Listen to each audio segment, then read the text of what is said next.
What's up, legends? Welcome back to Business Legends. I'm Alex. Real quick, before we jump in, I've got an insane story for you today. Picture this, it's 2000 and Netflix is hemorrhaging cash, burning through $50 million with only 300,000 subscribers. They're so desperate, they walk into Blockbuster's headquarters and offer to sell the entire company for just $50 million. Blockbuster's executives literally laugh them out of the room. Today, Netflix is worth over $150 billion. Here's exactly how Reed Hastings and Marc Randolph built one of the most valuable entertainment companies on the planet. Let me take you back to 1997.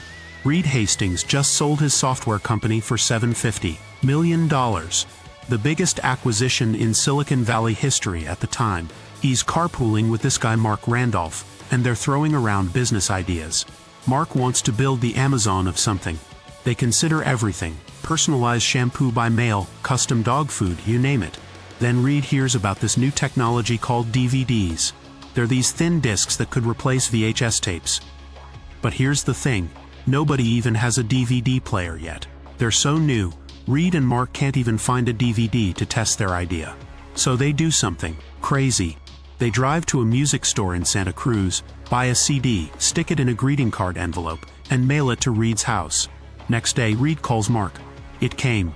It's fine. No scratches, that's it. That's their aha moment. They're going to mail movies to people's houses. Now, everyone tells this story about Reed getting charged a $40 late fee by Blockbuster for Apollo 13. And that's why he started Netflix. Marc Randolph later admitted they made that up. The real story? They just thought mailing DVDs could work, and they went for it. August 29, 1997. Netflix officially launches with 30 employees and 925 DVDs, basically every DVD that existed at the time. They're operating out of a tiny office, shipping DVDs in those red envelopes. First day, they get like 100 orders. Not exactly setting the world on fire.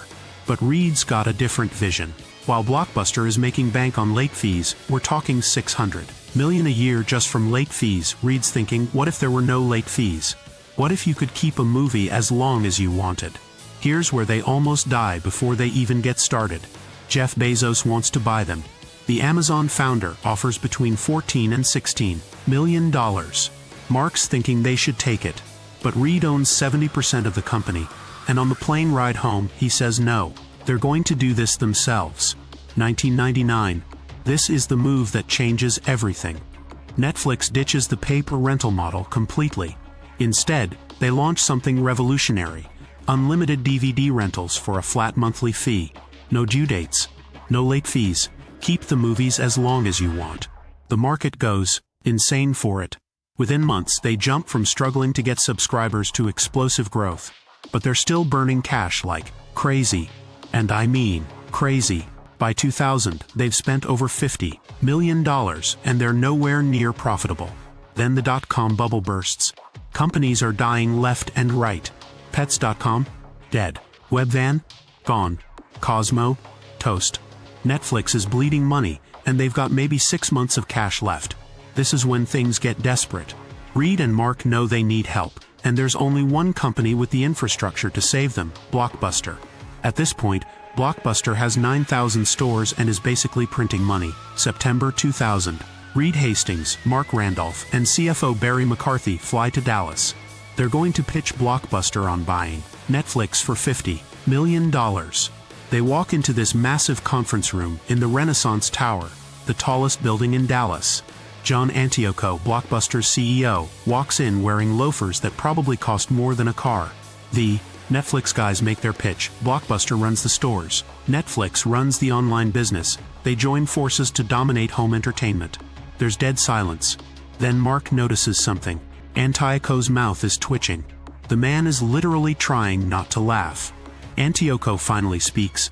The dot-com hysteria is completely overblown. His general counsel jumps in, explaining how online businesses will never make money.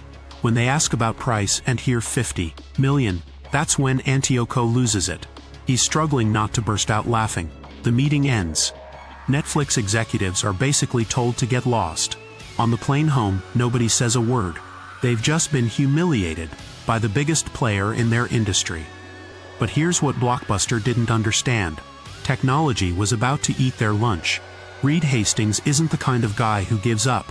After Blockbuster rejects them, he doubles down. Netflix goes public in 2002 at $15 a share, raising $82 million.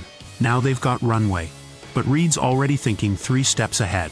In 2005, he's telling his team that streaming is the future. Mind you, YouTube just launched.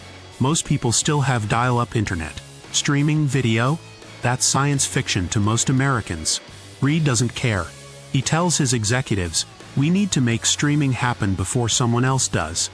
They start investing 1 to 2% of revenue into figuring out internet delivery. Everyone thinks he's nuts. 2007. Netflix launches streaming. The selection is terrible. Maybe 1,000 old movies and TV shows. The quality is garbage. It buffers constantly. But Reed knows this is just the beginning. Meanwhile, what's Blockbuster doing? They finally launched their own DVD by mail service in 2004, 4 years after Netflix proved it worked. They're so far behind, it's embarrassing. Here's the beautiful irony. That same year Blockbuster laughed Netflix out of the room. Their parent company's stock had just doubled. They're on top of the world. They raised $450 million in an IPO. John Antioco is a hero. Fast forward to 2010. Blockbuster files for bankruptcy. They're $1 billion in debt. The company that could have bought Netflix for $50 million is now worth $24 million. Meanwhile, Netflix is worth $13 billion. But Netflix's biggest move is still coming. 2011. Reed makes a decision that nearly destroys the company. He announces they're splitting DVD rentals and streaming into 2 separate services. DVDs will be called Quickster. The pricing essentially doubles overnight. Customers revolt. 800,000 subscribers cancel in 3 months. The stock tanks from $300 to $53. Reed becomes the most hated CEO in America. People are calling for his head. You know what Reed does? He apologizes, kills Quickster, but keeps the price increase. Why? Because he knows streaming is the future, and he needs the money to build it. This is where Netflix becomes Netflix. They take all that extra cash and do something nobody expects. They start making their own shows. 2013, House of Cards drops. Then Orange is the New Black. Suddenly, Netflix isn't just delivering content. They're creating it. The rest of the industry is still laughing. How can a tech company make TV shows? They don't understand. Netflix has data on what 30 million people watch. They know exactly what audiences want. Within 5 years, Netflix is spending $8 billion a year on original content. They're not just competing with Blockbuster anymore. They're competing with HBO, Disney, everyone. Today, Netflix has over 230 million subscribers in 190 countries. The company is worth over $150 billion.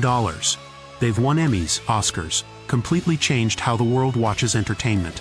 Remember that meeting in Dallas where Blockbuster laughed at them? John Antioco, the CEO who rejected Netflix, later tried to claim the meeting didn't go down that way. But both Reed and Marc documented it in their books. The man had the chance to buy Netflix for $50 million and thought it was a joke. As for Blockbuster, 1 store left. In Bend, Oregon. It's basically a museum now. But here's what's crazy about this story. Netflix is still paranoid. Reed Hastings famously said, "We're constantly on the edge of being disrupted. Even at $150 billion, they're terrified someone's going to do to them what they did to Blockbuster." They're probably right to be scared. Disney, Apple, Amazon, everyone wants a piece of streaming now. The very success Netflix created brought the competition they fear.